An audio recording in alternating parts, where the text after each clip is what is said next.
udah beda zaman, udah beda karakter lah ya.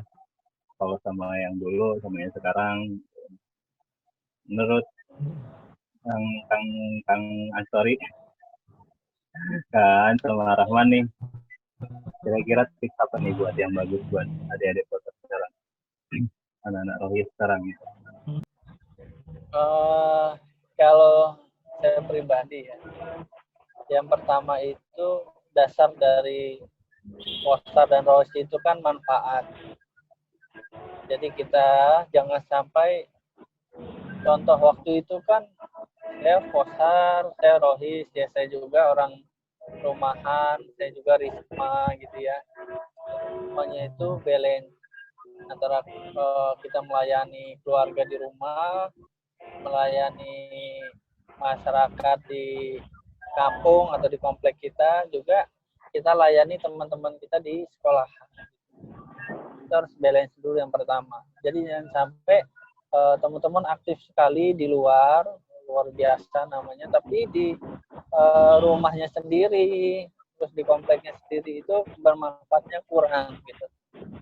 Jadi itu harus balance antara di luar dan di dalam. Harapannya saat di rohis, di luar, di posar itu ya, itu jadi energi buat saat di rumah gitu.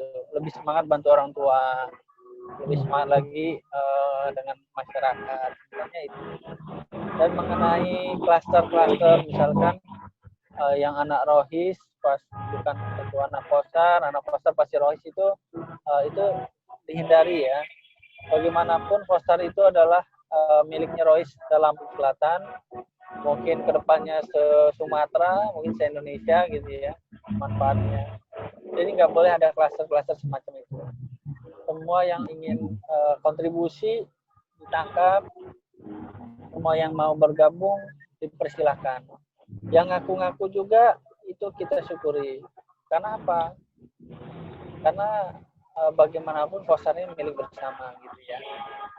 Jadi tidak ada klaster. Kalau bukan anak posar, bukan anak.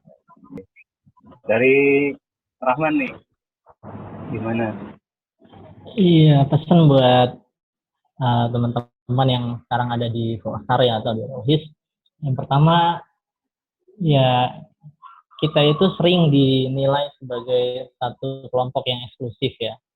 Satu kelompok yang eksklusif, hingga kemudian memunculkan banyak stigma-stigma dari luar gitu. Bahkan mungkin dari orang tua kita sendiri di rumah. Nah, ini yang kemudian harus diperbaiki lah stigma-stigma itu, sehingga memang komunikasi kita harus jelas, baik dengan orang tua kita, sudah disampaikan Kang Aan tadi ya, dengan orang tua kita, dengan lingkungan kita, juga dengan guru-guru kita di sekolah gitu kan. Kadang di sekolah juga ada guru yang kemudian mendukung kegiatan rohis, tapi ternyata ada juga yang support dengan kegiatan-kegiatan rohis. Ada stigma luar yang kemudian membuat seolah-olah rohis ini eksklusif dan lain-lain. Dan ini harus diuruskan. Tidak perlu menyalahkan siapapun. Jadi mulai dari kita aja gitu, bagaimana kemudian anak rohis itu yang nggak eksklusif. Kita dulu kan ya anak rohis kita aktif sebagai anak bantara di sekolah gitu ya, dengan pramuka kita tetap bergaul gitu ya. Doni dulu dengan anak rohis juga tapi jago bela diri gitu kan dengan taekwondonya gitu ya. Aan juga begitu gitu. Ya punya dunianya nggak hanya itu saja gitu. Kita punya dunia lain tapi kita punya tetap identitas sebagai seorang anak rohis kan gitu. Ya di pramuka kita dikenal sebagai anak rohis juga gitu. Identitasnya nggak perlu dibuang tapi juga jangan terlalu eksklusif. Kemudian yang selanjutnya untuk kaitannya posar dengan rohis ya. Kalau dulu memang kita anak-anak rohis gitu ya, rohis yang ada oknumnya, ada orangnya, ada pengurus rohisnya dia aktif di posar, apalagi ketua rohis dia aktif di posar, itu hampir bisa kita pastikan rohisnya hidup sekolah. Benar nggak? Iya. Jadi kalau ketua rohisnya itu aktif di posar, insya Allah rohisnya itu hidup. Berarti rohisnya hidup. Nah, sebagai sarana support ya. Ya, sebagai sarana support. Ya, jadi terkontrol kan, Royce itu juga akhirnya terkontrol. Dan sinergi dengan Fosarnya bagus. Dan harapannya ke depan emang setiap sekolah mungkin di Lampung Selatan, terutama ring-ring 1 ya, ring terdekat, ya itu bisa harapannya teman-teman bisa juga melibatkan diri di Fosar gitu kan. Apalagi sekarang kan dengan sistem apa ya, bagi-bagi ya pengurus itu ya.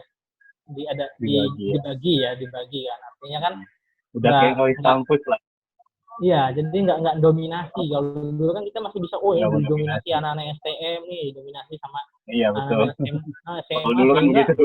sekolah yang ini agak-agak gimana udah biar, nah gitu kan. Jadi harus lebih balance, dan keterlibatan Rohis dengan Fosar itu harus bagus lah. Sehingga emang sebenarnya ketika Rohis terlibat dengan Fosar, insya Allah dia juga akan menghidupkan nuansa di Rohisnya dari apa yang dia dapatkan di Fosar kan gitu. Kemudian pesan buat anak-anak Fosar dan anak Rohis di sekolah masing-masing, ini harus mampu menjadi teladan. Di rumah juga gitu. Saya ingat betul dulu sama pembina Rohis di STM ya, SMK 2 Kalianda itu, namanya Pak Saryanto ya, dan ya, guru kita Pak Saryanto. Saryanto. Itu ada satu sekali tuh saya momentum, sangat ingat sampai sekarang, itu dicubit perutnya sama beliau. Waktu itu perutnya belum kayak sekarang gitu ya. Iya, dari jauh nggak ada omongan, nggak apa-apa, tahu dia mepet nyubit. Ternyata nggak sadar baju saya keluar. Karena sekolah bajunya nggak boleh keluar ya dulu ya. Tapi anak STM kan biasanya bajunya keluar. Jadi mau masukin lah, man bajunya gitu kan, sambil nyubit bisik-bisik gitu kan. Oh iya Pak. Gitu. Jadi nasihati di situ. Anak-anak Rohis itu harus jadi contoh. Gitu. Kalau anak Rohis itu nggak ada bedanya dengan yang lain, ya orang nggak mau ikut Rohis kan gitu. Termasuk dengan nilai-nilai akademik gitu. Waktu itu dicek rapotnya sama beliau itu ya. Nah iya gini anak Rohis, nilai agama kita harus lebih besar dari yang lain, terutama nilai agama tuh ya. Anak Rohis kan orang lihatnya kita belajar tentang Islam, yang Islam. Jadi kalau ada anak Rohis nilai agamanya kecil, itu masalah buat Rohis gitu. Kok ikut Rohis tapi nilai agamanya jelek. Nah itu juga pesan Pak Sahri waktu itu. Anak Rohis itu nilai agamanya harus di atas rata-rata yang lain.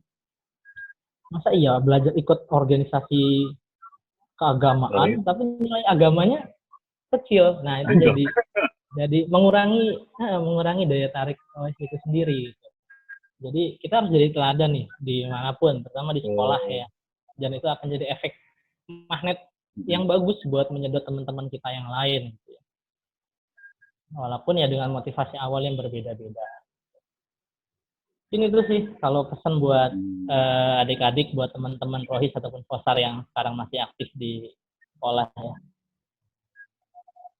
Dan jangan lupa lulus sekolah lanjut aktivitas Rohisannya gitu ya, dengan apakah istilah yang lain atau dengan penamaan yang lain. Karena Rohis itu nggak hanya di sekolah ya. Ya betul. Kita bisa temukan di mana saja, tapi mungkin dengan nama yang berbeda. Mungkin ini aja mungkin buat adik-adik yang di Fosar atau yang di Rohis. Tadi juga sudah banyak disampaikan oleh Kak Rahman dan juga Kak Anya. Semoga bisa bermanfaat dan juga bisa jadi salah satu keilmuan lah buat teman-teman semua. Apa yang baik buat dari video ini bisa diambil. Yang buruknya nggak usah diambil ya. Oke, itu aja. Assalamualaikum warahmatullahi wabarakatuh. Waalaikumsalam. Ini baju desain siapa lah?